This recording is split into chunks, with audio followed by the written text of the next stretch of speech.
Meron akong video na nag-viral, 15 million views tungkol doon kung ano ginagawa ko sa misis ko pag mainit ang ulo niya.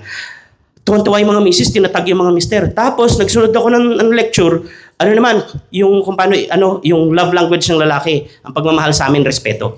Kung gusto nyo maramdaman namin na mahal nyo kami, respeto nyo kami. Huwag nyo kami sisigawan sa may ibang tao, gano'n, okay? Respeto nyo kami. Ba?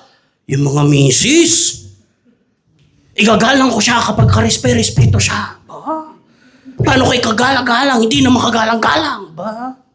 Isip ko, ba't ano bang gusto nyo? Gusto nyo ba pag dumarating yung mister nyo, lagi nakabarong? Ano bang gusto nyo? Problema yun. Alam nyo kung bakit? Sinasabi mo sa Lord, Lord, sige, susundin kita, pero may kondisyon. Ang kondisyon, dapat pasado siya dapat kagalang-galang siya. Igagalang ko pag kagalang-galang. May tanong ako sa mga misis, ha? Patapos na ako. May tanong ako sa mga misis. Kailan nyo kailangan ng pagmamahal? Kailan? Araw-araw. Kailan nyo pinakakailangan ng pagmamahal? Yun! Ang galing nito. Bigyan nyo ng medal to, si Ate Earl. Pinakakailangan po ng babae ng love dun sa time na alam niyang hindi siya lovable. Nabuntis ka, di ba? Buntis ka, tapos wala ka sa mood, tapos syempre hindi ka nag-iiba yung shape ng katawan mo. Kaya po pag ako po naging sendor, pastor, magpapasa ako ng batas. Kapag may nakabuntis, hindi niya pinanagutan. Yung lalaki, papipinturahan ko ng kulay blue. Bakit? Yung blue, yung indelible ink ka, yung hindi natatanggal, papipinturahan ko talaga siya ng kulay blue para magmukha siyang Smurf. Bakit? Kasi naawa ako dun sa babae. Pag yung babae nabuntis, tapos tinakbuhan ng lalaki, yung babae mag-iiba itsura. Siya lang yung nag-iiba ng itsura eh. Lalaki yung tiyan niya. Lalo pag yung mga matatanda po, ang talino, wala pa yung ultrasound, alam na nila eh. Wala pa yung mga scientific breakthrough, alam na nila. Ha, lalaki anak niyan. Babae anak nito. Babae anak mo, gumaganda ka lalo eh. Lalaki anak mo, paano mo nalaman? Eh yung ilong mo, dapang-dapa eh. Chapad na chapad yung ilong, taas mo kilikili mo. Ang itim, lalaki. Talikod ka, batok mo, ang itim, lalaki anak niyan. Kawawa yung babae, siya lang nagdadala ng kahihiyan na tinakbuhan siya. Yung lalaki, papreti-preti, papasyal-pasyal dun. Kaya pag ako naging senador, pastor, papipinturahan ko yun para pag nakita mo dumaan kulay blue. Ay, di mo pinanagutan na! Kulay blue ka tuloy! Ang dami naglalakad kulay blue. Magpapakilala pa sa'yo, Miss, pwede makipag-iluyok ko, kulay blue ka. Alam ng Diyos na pinakakailangan ng babae ng pagmamahal pag hindi siya kamahal-mahal. Kaya yung pagmamahal sa asawang babae, hindi yung suggestion. Utos yun. Sa Bible, pag nag-utos ang Diyos, hindi mo sununod, tawag ng kasalanan. So pag asawa ka lalaki, hindi mo minamahal yung asawa mo kasi hindi siya kamahal-mahal, nagkakasala ka. Naintindihan nyo? Okay. Mamahalin mo siya ngayon. Paano ipaparamdam mo sa kanya? Paano magmahal si Lord Jesus? Naghugas ng paa. Yung lalaki. So malinaw sa babae. Kailan nyo kailangan ng love? When you know for sure that you are unlovable. Kasi kapag ang ganda-ganda mo, si Pepper, nakadress siya, di ba? Ang ganda-ganda. Everybody's saying, you're so beautiful. Tapos sasabihin ni Star, honey, ang ganda-ganda mo. Sweetheart, ang ganda-ganda mo. Okay lang yun. Dumagdag ka lang sa marami.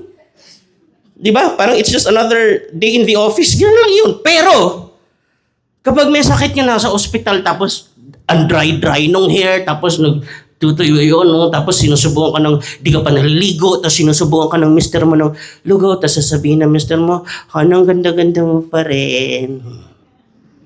Ikaw pa rin pinakamaganda. Ito na yung airplane.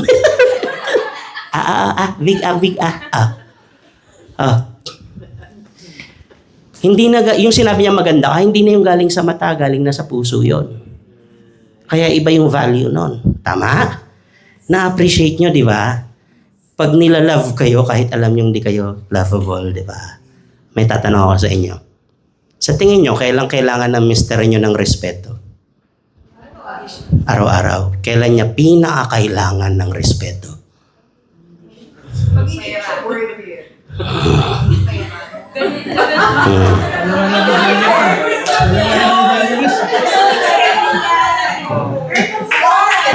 Gusto ko yung ang seryoso ng mga lalaki. Alam niyo kung ba't ang seryoso nila? Dinaanan nila yun eh. Kahit yung mga top dogs, dumadaan sila sa ganun. Si Manny Pacquiao, nung pinatulog siya ni Marquez, si Manny Pacquiao, tuwing panalo siya, sasabihin mo sa kanya, ang galing mo. Okay yun. Nung ni-knock out siya ni Marquez, Ano sasabihin mo sa kanya? Doon niya pinakakailangan yung misis niya. Sabihin, Han, kung anong gusto mong gawin, supporta lang ako sa'yo. Gusto mo pang ituloy, okay. Kung pwede, wag na. Pero kung itutuloy mo, andito pa rin ako. Intindihan nyo? Madali yan. Pag lahat ng transaction, panalo. Paano pag naswindle ka, wag naman. No? May investment ka, nalugi. Pag marami kang pera, you're at the top of the world, at the top of your game, at the top of everything. Everybody's saying the same thing. You're so good, idol, picture, idol. Okay yan. Yung misis mo gumagana, I'm so proud of you, okay yan. Pero pinakakailangan mo yung respect ng wife mo at ng family mo dun sa time na wala nang rumirespeto sa'yo.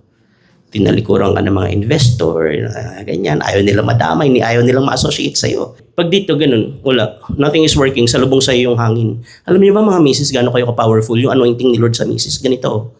Pag lumapit ka sa mister mo, downcast siya. Tapos, Han, sabi mo ate kay pastor, Han, matamlay ka.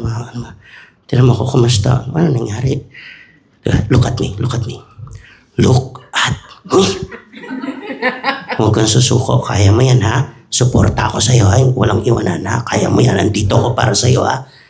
Sandali, pagtimpla kita ng kape, tapos mamassage kita. Okay. Naku, alam niyo yung Dragon Ball? Nanonood kayo nun? Yung mister niyo, magiging si Son Goku yan. Didilaw yung buhok niya. Maglalabasan yung mga muscle. Magiging si Son. Naintindihan niyo? Kaya niyo ilabas yung best word. Kasi nilagay kayo ng Diyos dyan para sa mga ganong time. So lahat to utos. Pag sinunod mo to, minamahal mo si Lord. Ito matindi. Paano mahalin si Lord? Sundin yung utos niya. Anong utos niya? Igalang yung ama't ina. Mahalin mo yung asawa mong babae. Igalang mo yung asawa mong lalaki. Bakit? Alam ng Diyos na ang nagpapalabas ng paggalang ng babae yung pagmamahal ng lalaki. Boys, kung gusto nyo igalang kayo ng misis nyo, mahalin nyo ng mahalin. Pag naramdaman niyang mahal na mahal nyo siya, lalabas yung katas nung nung respect niya. Okay? Boys, girls, kung gusto nyo mahalin kayo ng mahalin, irespeto nyo ng irespeto. Kusa yun, kahit wala okasyon, may flowers kayo. Naintindihan nyo? Okay. Nakita nyo, ang galing ng pagkagawa ng Diyos. Alam niya kung ano nagpapasaya sa lalaki. Alam niya kung ano nagpapasaya sa babae. Yun ang inutos niya. Para masaya kayo. Kaya miserable, kasi gumagawa tayo ng sarili nating sistema. Sa labas ng sistema ng Diyos. Naghihintayan. So kung mag-uunahan kayo sumunod sa Diyos, padikit ng padikit to. Ang hirap niyong paghiwalayin. Tapos, ano nangyari? Minahal niyo si Lord. Sabi ni Lord, dapat mas mahal mo kaysa sa Kanya. Paano? Sundin mo utos. Ano yung utos? Mahalin mo. Isipin mo system yun. Sabi ni Lord, kailangan mas mahal mo ako sa misis mo. Paano po? Mahalin mo misis mo. Huh? Mahalin mo misis mo, gaya ng pagmamahal ko sa inyo. Pag di mo siya minahal, di mo ako mahal. Pag di mo siya nirespeto, di mo ako mahal. Okay, tapos pag nirespeto mo, ano mangyayari? Mamahalin ka niyan. Ano mangyayari? Sasaya ka. Isipin nyo, si Lord, pag meron pong gustong i-bless, ang ginagawa niya, inuutusan niya. Kasi alam niya, yung pagsunod mo, nandun yung blessing. Okay? Kaya pag may inutos po sa inyo si Lord, hindi para pahirapan kayo. Kasi gusto ni Lord i-bless kayo.